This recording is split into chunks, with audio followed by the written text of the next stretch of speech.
Kanalımdan ve mutfağımdan herkese merhabalar. Bugün sizlere pratik, çok lezzetli bir tarif vermek istiyorum.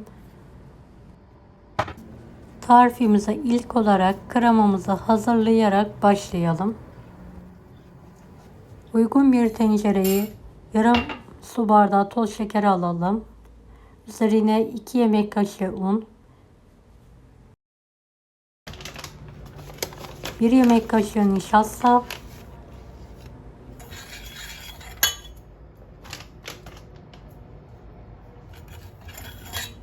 2,5 su bardağı da süt ekleyelim.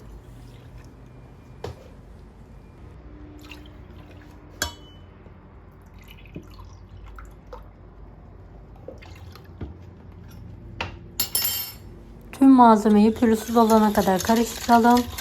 Orta ocakta koyu muhallebi kıvamına gelene kadar pişirelim. Sıcakken muhallebinin üzerine bir parça beyaz çikolata, yarım pakette krema ekleyelim. Ve krema ve çikolata eriyene kadar, pürüzsüz olana kadar tekrardan karıştıralım kremamızı.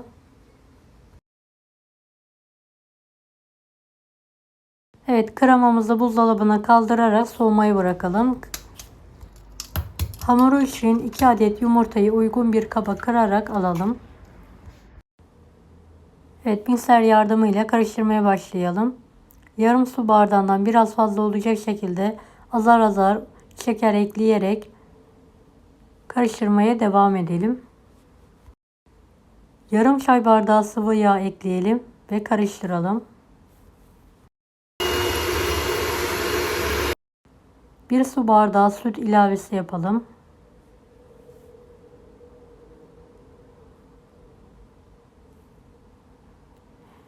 Evet, toplamda 2 su bardağı un kullandım.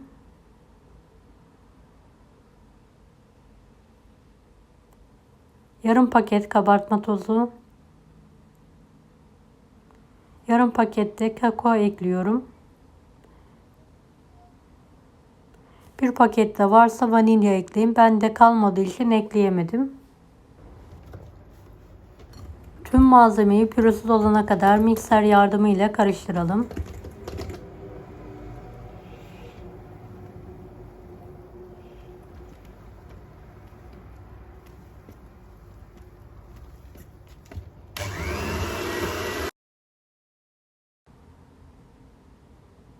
Videomu bu kısma kadar izlediyseniz yorum kısmına herhangi bir emoji bırakırsanız bana destek olmak için sevinirim.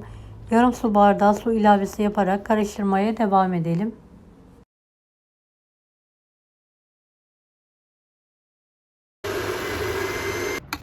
Evet, harcımız hazır, bu kıvamda olmalı. Ne akışkan ne koyu kıvamı var gördüğünüz gibi. Rahat şekil verebilmek için küçük bir demliğe hazırladığım harcı alıyorum hepsini.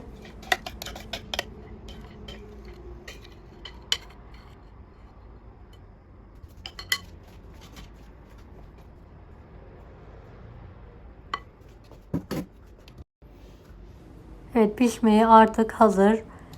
Tavamı önceden ocağın üzerine alarak ısıtıyorum. Isınmış tavanın üzerine aralıklı olacak şekilde harçtan döküyorum. Çok fazla büyük dökmeyelim, çok fazla da küçük dökmeyelim. Bu ebatta olması yeterli olacaktır.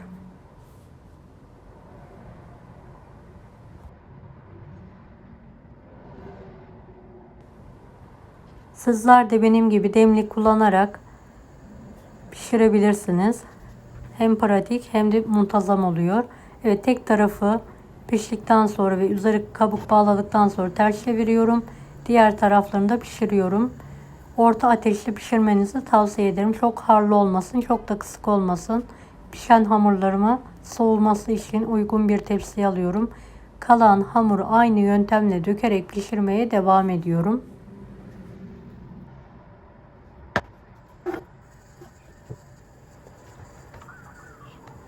Evet, tüm hamuru pişirmeye devam ediyorum.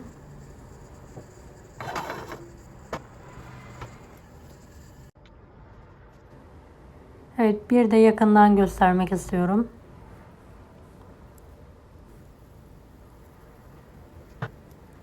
Çok hızlı pişiyor zaten. kontrollü bir şekilde yakmadan pişirmeye dikkat edelim. Evet, hamurlarımı pişirdim. Soğuttum. Kremamı da sıkma poşetine aldım. Yeteri kadar hamurların orta kısmına sıkıyorum. Aynı ebatta olacak şekilde pişirdiğim hamurdan üzerlerine kapatıyorum. Kapatırken aynı boyutta olmalarına dikkat edelim.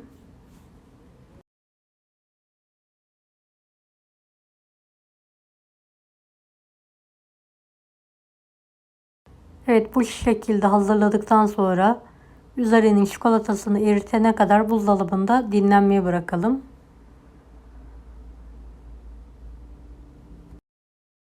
Evet, üzeri için 2,5 kiloluk çikolatam var.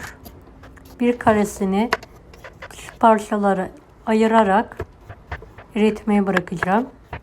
Sizler de böyle kiloluk çikolata kullanabilirsiniz. Hem ekonomik hem de bereketli oluyor. Evet, uygun bir kaba alıyorum çikolataları ve su dolu bir tencerenin üzerine alarak benmari usulü eritmeyi bırakıyorum. Evet, gördüğünüz gibi çok güzel eridi çikolatam. Biraz fazla olmuş. Kalanını farklı bir tarife uygulayacağım. Bir sonraki videolarda izleyebilirsiniz.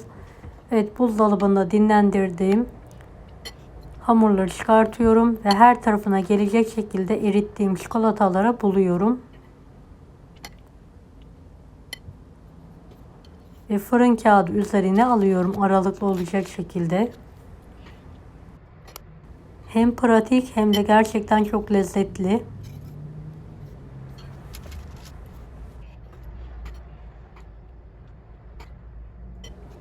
Evet, açıklama kısmına çikolata linki bırakıyorum. Fiyatı da gerçekten çok uygun. İhtiyacı olanlar bakabilir.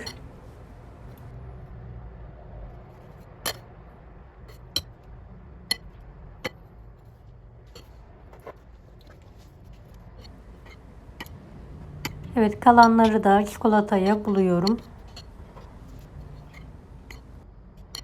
Çikolataya buladıktan sonra buzdolabının alt kısmında çikolatası donana kadar bekletiyorum.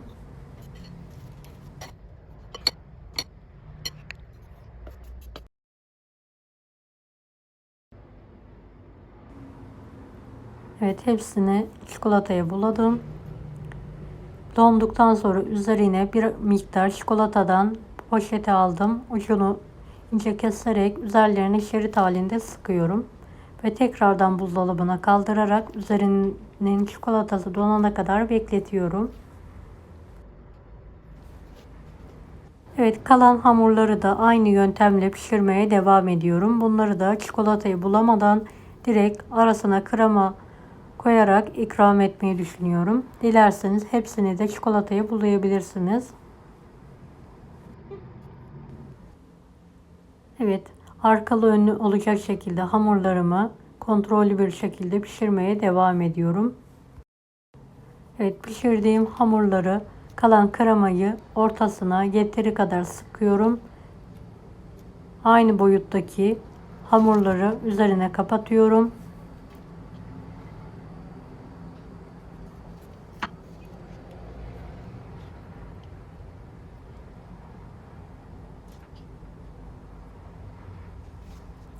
Ve buzdolabında dinlenmeye bırakıyorum. Evet, artık ikrama hazır. Gördüğünüz üzere çok lezzetli görünüyor. Görüntüsü de muhteşem. Bir tanesini sizler için keserek işini yakından göstermek istiyorum.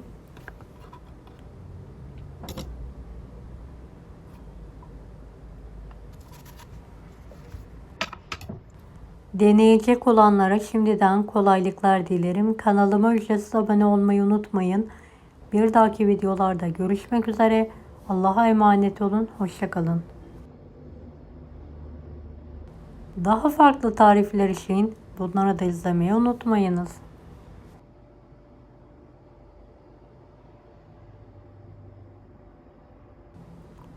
Afiyet şifa olsun herkese.